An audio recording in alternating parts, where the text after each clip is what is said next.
Today, we've got one of our monthly thought leadership series for Speakers Institute Corporate. And for those who don't know me, my name is Craig Johns. I'm the CEO and managing partner of Speakers Institute Corporate, our high performance leadership expert. And I'm here today just to delve into the world of leading high performance teams. And so what is fascinating for me is actually next week, I have the pleasure of reuniting with a group of hockey players who hold a New Zealand record for an unbeaten streak in field hockey. For any sports team, it's a New Zealand record, 272 games unbeaten. Yes, that's right, 272 unbeaten games.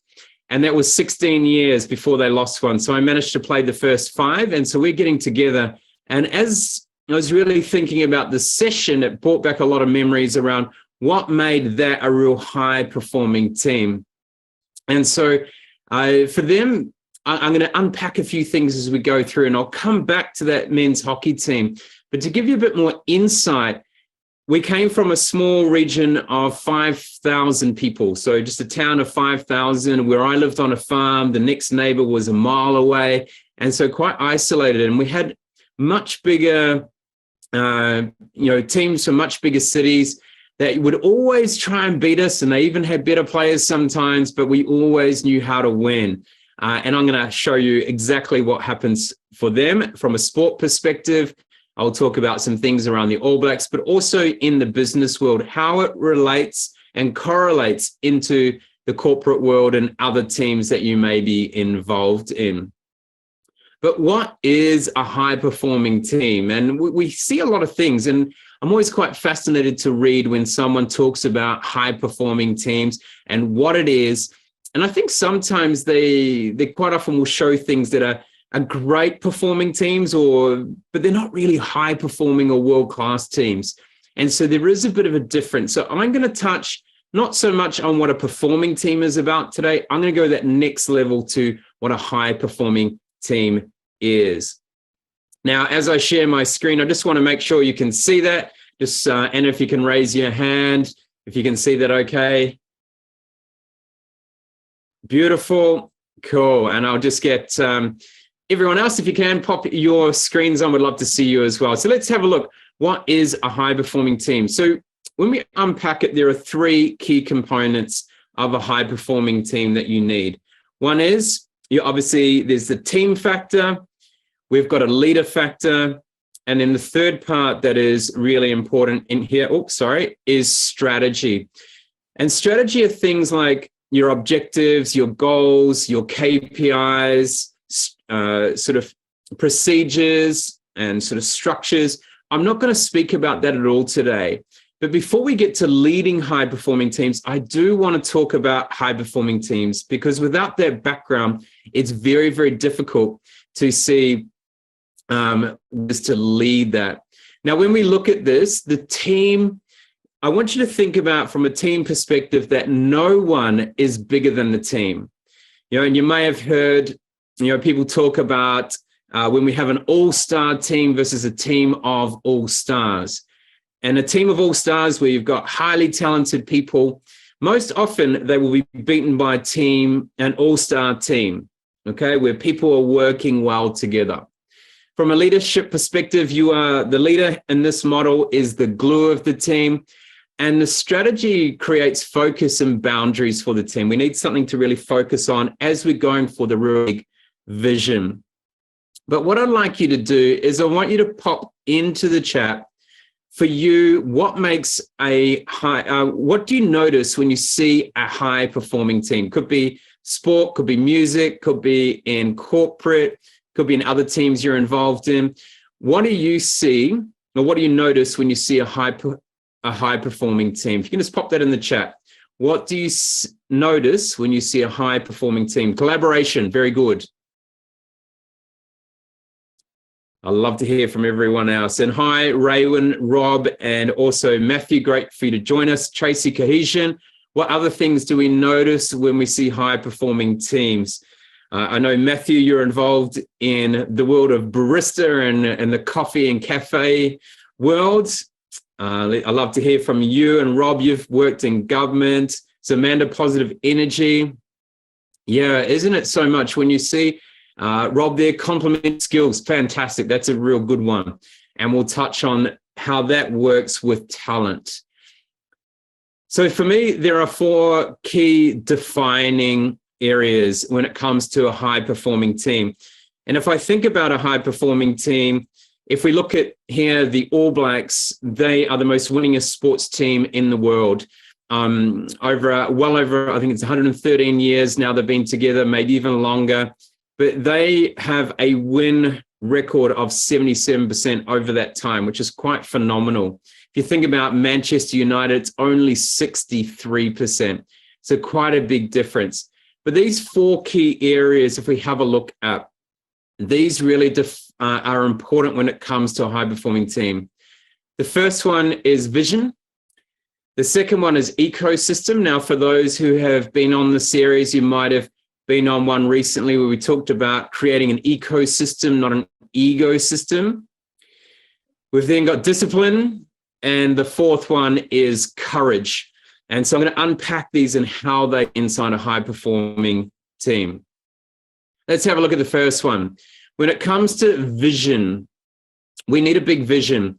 But when we talk about vision, people just think about kind of a North Star sometimes. But when we talk about high-performing teams, there are a couple of different elements when it comes to vision.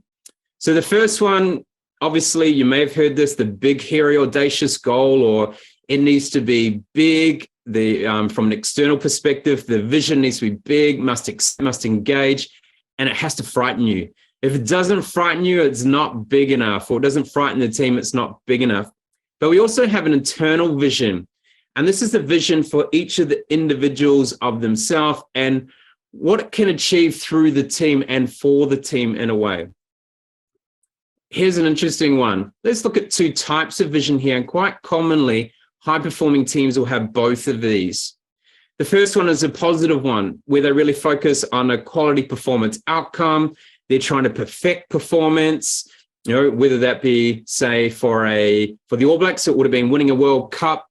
But from trying to perfect performance, their other positive one was to always change the game in a way, be a step ahead of the rest of the world. So everyone else is trying to play catch up.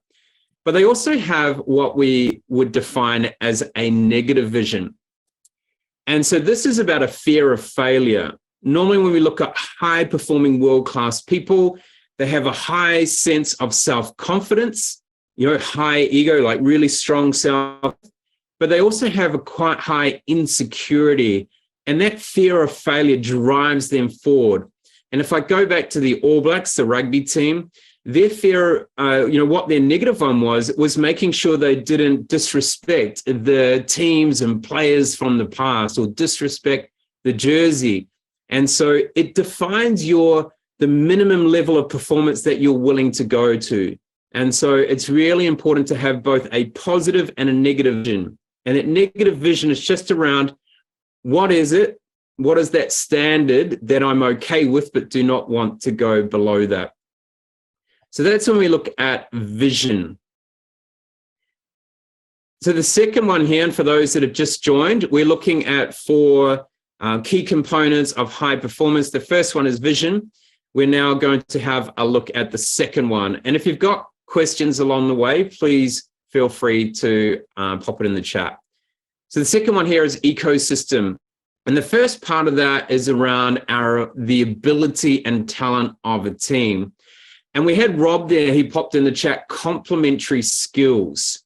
And that's really important. So not only do we want people with high talent, and we want to increase that talent of each person all the time, but we also want complementary skills and complementary abilities that can work with it.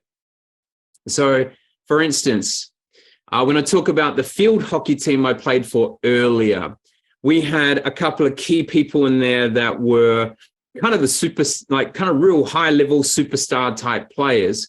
They were very humble. They were very much for the team, but they were the ones who would score lots of goals. And we needed people around it who weren't looking for the limelight, who weren't going to try and take on the other team by themselves. They were kind of the connectors. So they were the one who made sure they passed the ball and and prevented the other team coming towards us. So they were kind of the safeguards. But without that person or those people, our team wouldn't have been successful to go 272 games unbeaten. The second part around ecosystem is the importance of belonging and diversity. Now, when we think about belonging and diversity, we hear this quite often where people talk around diversity and inclusion. So in the end, inclusion is a sense of belonging. And so we want to make sure that people feel a part of the team. They have had the opportunity to shape DNA of that team as well. What does it mean to be a part of that team? What makes us unique from everyone else? But also the diversity of people in that team. If everyone got along, we probably wouldn't have been a high-performing team. There was always tension. And you'll find that in high-performing teams, there'll always be tension because people are trying to improve and grow and evolve and push the boundaries all the time. So we need some people, and that's the leader that makes sure that tension doesn't go too far and creates destructive behaviors or creates a negative environment for those teams. The third part here is trust and accountability. We need to be able to build an ecosystem where people trust each other to have those courageous conversations. And I just realized I'm not sharing my screen. Those courageous conversations. And we also need to make sure that that they are always making sure that we know each other, what we're trying to improve and grow on. So when we think about nurturing rising talent in a way, it's so important to hold each other accountable for how someone wants to grow and to be able to trust each person in that team to be able to do their best.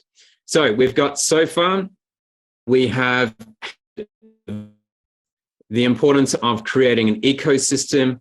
And the third part here is looking at discipline. A high-performing team has real high discipline.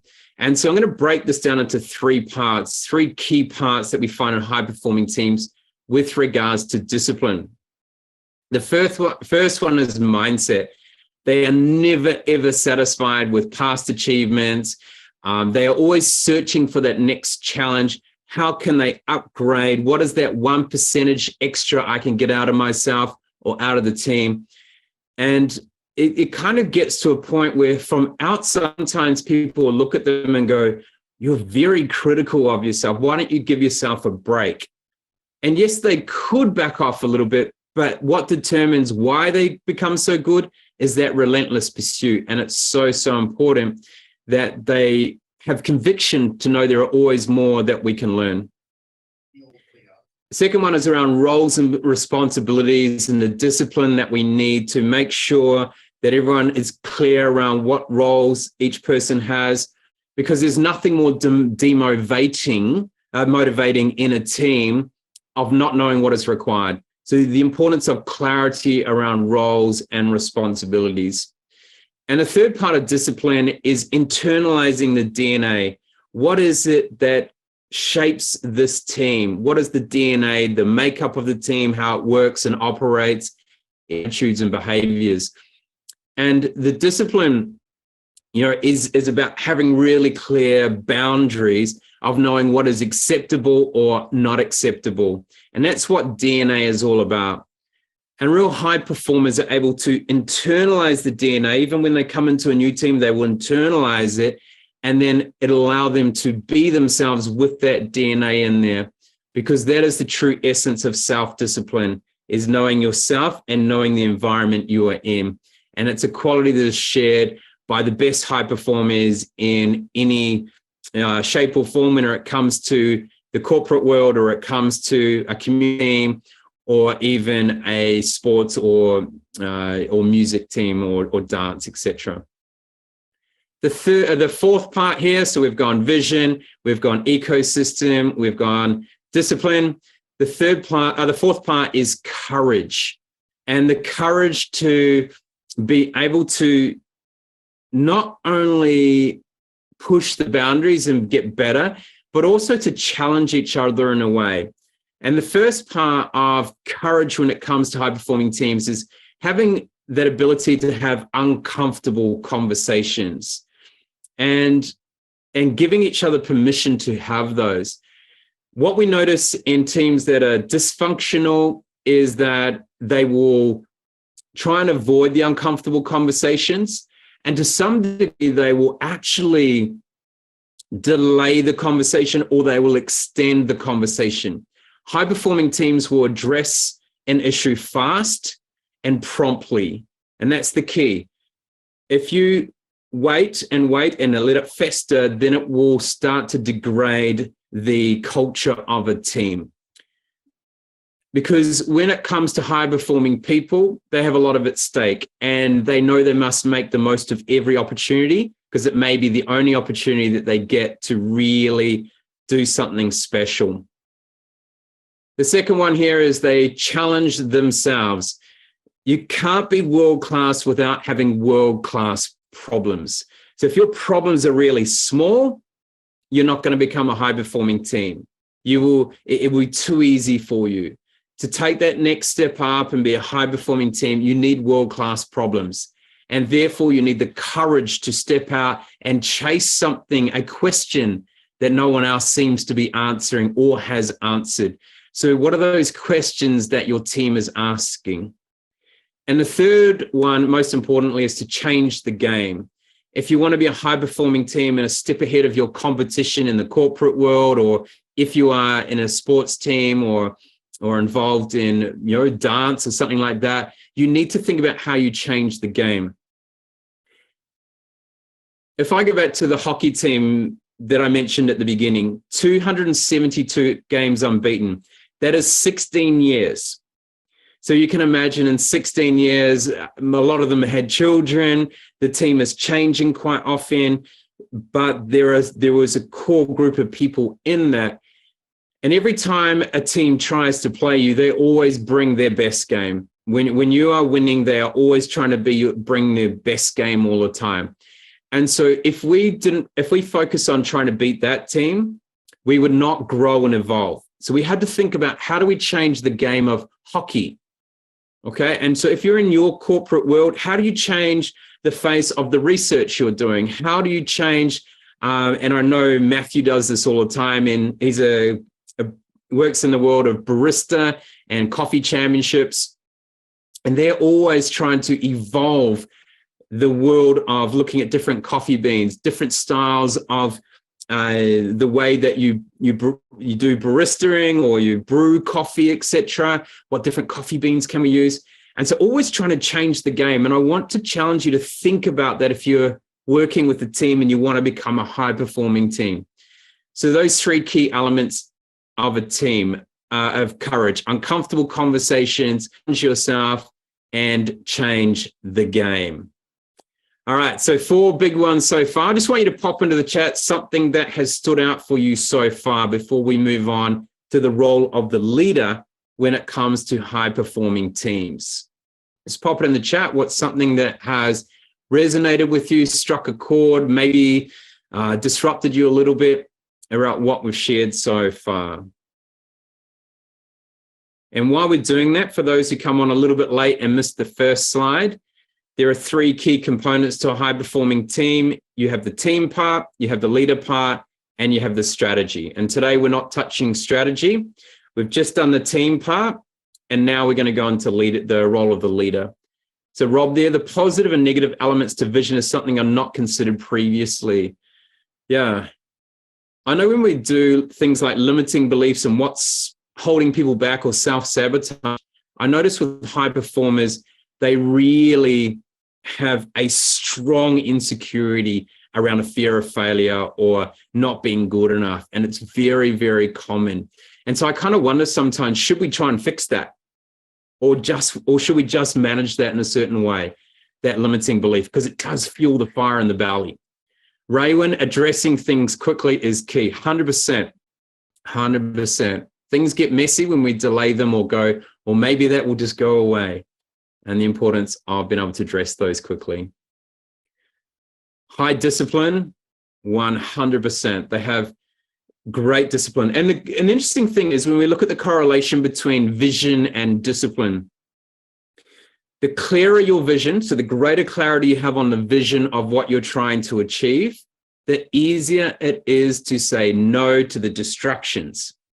And the easier it is to say yes to those things that will support you. Amanda, pushing the boundaries. I work in state government, Tassie, which can be challenging, I'm sure. But you're dealing with politics there. You know what's interesting about high-performing teams is they don't compromise, and they're not diplomats. Okay. And sometimes in the government world, everyone tries to compromise or be a diplomat in a way. But sometimes you just really got to, because when the stakes are high, when you need to perform well, you've got to make decisions promptly and quickly. And sometimes you have to hold firm. All right. So let's have a look at the role of the leader now. You're welcome, Amanda. So the role of a leader, for me, the most important but difficult role of a leader is to get out of the way. And in fact, this is the last component that I'm going to talk about in this section, is about getting out of the way, because most people can't do this. They try and be a part of everything. So let's have a look at 5 key components of the role of a leader in a high-performing team. The first one's embrace. We need to believe in, own, and role model the team DNA. If the leader doesn't buy into what we're trying to achieve and the behaviors and the discipline and the kind of things that we want to put in place, the courage that's required, then the team won't. So everything rises and falls on that leader. So the ability to role model is so cool, so important, so embracing. One here is to enhance. And if you're on the last thought leadership series, we talked about carry the torch. You know, the importance of receiving a torch from previous, or maybe ancestors or previous people on the team or company. Protecting that torch and then passing it on in a better position than what you received it. So we need to think about how we can help as a leader. If it's a sports team, it's probably the coach or the captain. If it's in a corporate, it could be a manager, or it could be a leader, or even the CEO.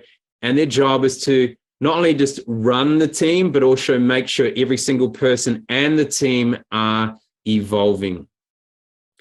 The third component is to empower. So nurturing rising talent, which is another thing we talk about at Speakers Institute Corporate a lot, and about helping each person take ownership. So give them the skills, give them the confidence and the belief, so they start taking ownership of their role and responsibility, and then start to become a leader inside the team. It can't be one person that leads in a high-performing team. You need multiple. Yes, you need that person that keeps it all together, the glue, but you need multiple leaders that can lead in different situations or in different skill sets. The fourth part here is to create that ecosystem, which we talked about earlier, but the most important part is lifting both the self-worth. So from an ego point of view, we need to boost each person's ego, give them more confidence and belief in themselves, but also make sure we are building the collective worth, the collectivism of the team at the same time. And we've got to get that real balance between belonging to a group and remaining an individual. And that's a challenge. How do you make sure we conform and we grow together, but also be growing and evolving as an individual to make sure you can express yourself and you can utilize your talents the best? And the fifth one, my favorite, is create the space and get the hell out of the way. And for many leaders, this is challenging because you feel the responsibility, you feel the weight on your shoulders, you feel the gravity of the leadership, and you feel like you need to be a part of everything. And sometimes you have more experience and more knowledge than people on the team. And so you think you know better, but we need to trust the people that we are working with. Give them that opportunity to grow and evolve. And because they will never find out who they are unless they go get lost first. And so give them that space to set up some boundaries so they don't fail too big, but allow them to explore, make some mistakes along the way without you jumping in there straight away. And that will help them to be able to grow and evolve as a team and as individuals. So if you want to take a screenshot, feel free to do that. We'll make sure when we send out the recording afterwards, I'll include the slides. But the most important thing when it comes to our leading the team is to make sure that no one becomes bigger than the team. And that's the responsibility of the leader and also every single team member, to make sure that everyone is allowed to grow and evolve, but that no one is ever bigger than the team. And so we can do this as a leader by recognizing each person in their own unique way on their contribution, on what role they may play as part of that high performing team. But we need to make sure that no one is bigger than the team. Very good. All right. So we've gone through, we looked at what it is to be a high performing team. We looked at the team component, which had the 4 areas that we looked at there on vision, on ecosystem, discipline, and courage. And then we also looked at, from a leader's perspective in a high performing team, the importance of embrace, enhance, empower, ecosystem, act. So getting out of the way. If you've got a question, pop it in the chat as we're about to wrap up. But there's an insight into high performing teams and what makes them tick. And when you look at some of the real special teams when it comes to corporate and it comes to sport, you will see these components come through to the fore. Yes, you'll read lots about other things, but these are the ones that really define the difference between a great performing team and a high performing world-class team. So hopefully you've picked up something here along the way that you can take and look to help evolve your team that you're in. So thank you very much.